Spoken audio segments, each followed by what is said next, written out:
ይህ እስራኤል ውስጥ የሚገኝ የኮላደር የአማርኛ የሬዲዮና የቴሌቪዥን ጣቢያ ነው።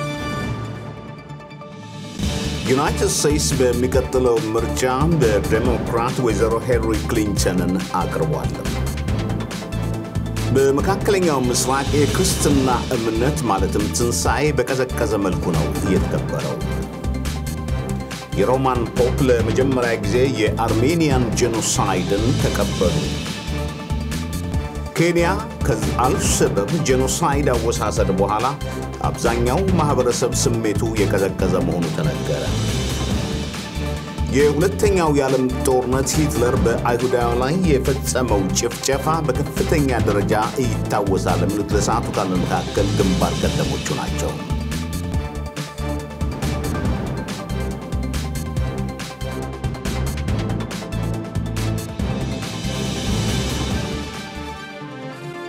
ይህ እስራኤል ውስጥ የሚገኝ የኮላደር የአማርኛ የሬዲዮና የቴሌቪዥን ጣቢያ ነው። የሚቀጥለው ምርጫ በዩናይትድ ስቴትስ ዴሞክራት ወይዘሮ ሂላሪ ክሊንተንን አቅርቧል። በተለይ ወይዘሮ ሂላሪ ክሊንተን የክሊንተን ባለቤት መሆኗ የሚታወስ ነው። እሷን ለማስመረጥ ሆሊውድ ከፍተኛ ቅስቀሳ ያደረገ ነው። ይህንን ከፍተኛውን ቅስቀሳ የሚያካሂዱት በሆሊውድ የታወቁት አርቲስቶች ይሁዲዎች ናቸው። ሂላሪ ክሊንተን ለረጅም ዓመታት ስትዘጋጅበት የቆየችውና በአሁኑ ምርጫ ብቻ የሚቀጥለው ምርጫ ማለት ነው የሚወጣው ገንዘብ ከ2.6 ቢሊዮን በላይ ነው ተብሏል። ለምርጫው ሂላሪ ክሊንተን ለመካከለኛው ምስራቅ ከፍተኛ ዕውቀት ያላት መሆኗን ተነግሮላታል። ሂላሪ ክሊንተን ለምርጫው ውጤት ታመጣለች በሚል አሁን በፕሬዝዳንትነት የሚመራው ኦባማ ሳይቀር መልካም ዕድል እንዲሆንላት ተመኝቶላታል። ሂላሪ ወደ መካከለኛው ምስራቅ በተለይ በፓለስቲናና በእስራኤል መካከል ያለውን ግንኙነት በጥንቃቄ የምታውቅ ናት። ያኔ ወደዚህ በመጣችበት ጊዜ አረፋት በነበረበት ጊዜም ጉብኝት አድርጋ እንደነበረ ነው።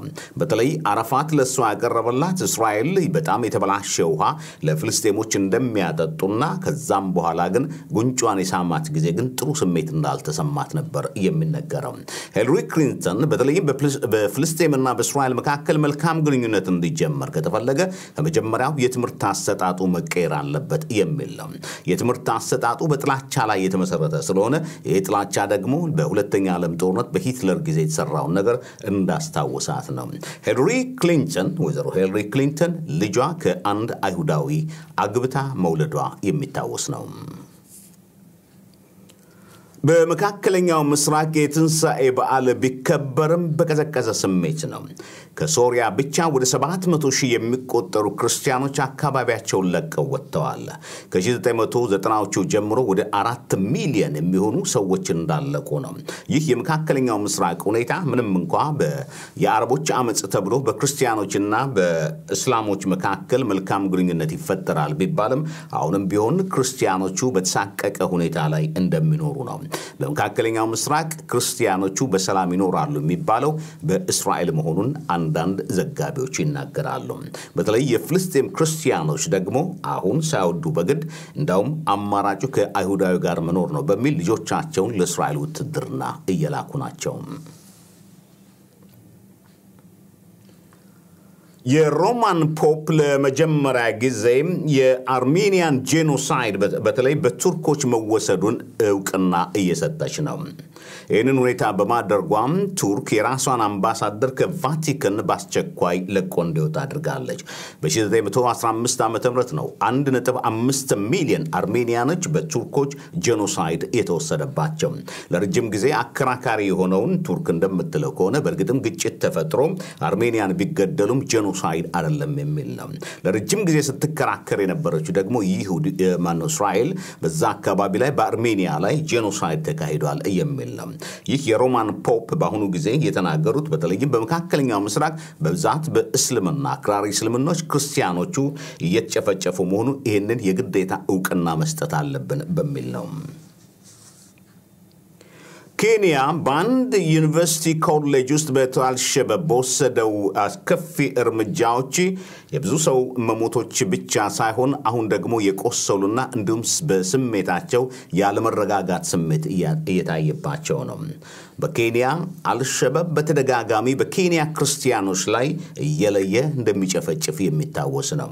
መንግስት አጸፋ እርምጃ ቢወስድም አልሸባብ እንደገና እርምጃ ሊወስድ እንደሚችልም እየተናገረ ነው። በኬንያና በሶማሊያ አልሸባብ መካከል የተፋጠጠ ሁኔታዎች ናቸው። ዛሬ የኬንያን ወንዶች በተለይ ክርስቲያኖቹ በአልሸባብ የተለዩ እየተገደሉ መሆኑ ይነገራል። በመጨረሻም በሁለተኛው የዓለም ጦርነት ሂትለር አይሁዳውያንን በዘር ምክንያት ለይቶ የጨፈጨፈበትን በዓል ይከበራል።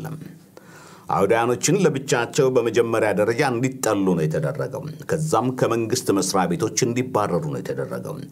እዛ ሱቆቻቸው ማናቸውም ነገር በዛ አካባቢ ላይ እንዲወሰድባቸው ነው። ከዛ በኋላ ጌቶ ለብቻቸው እንዲታሰሩ የማድረግ ሁኔታዎች ናቸው።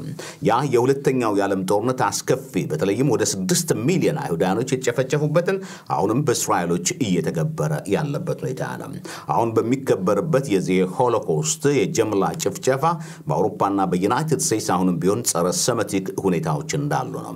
በዩናይትድ ስቴትስ ዩኒቨርሲቲዎችና ኮሌጆችም ጸረ አይሁዳዊ ዘመቻ እንደሚካሄድ ይህንን ጥናት የሚያደርጉ ኃይሎች እየተናገሩ ናቸው።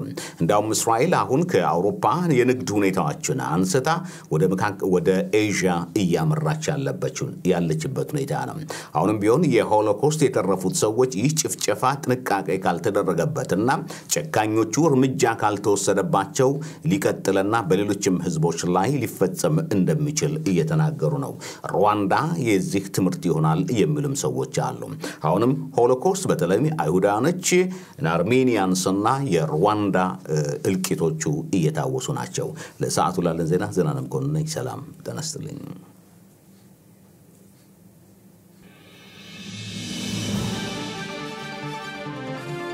ይህ እስራኤል ውስጥ የሚገኝ የኮላደር የአማርኛ የሬዲዮና የቴሌቪዥን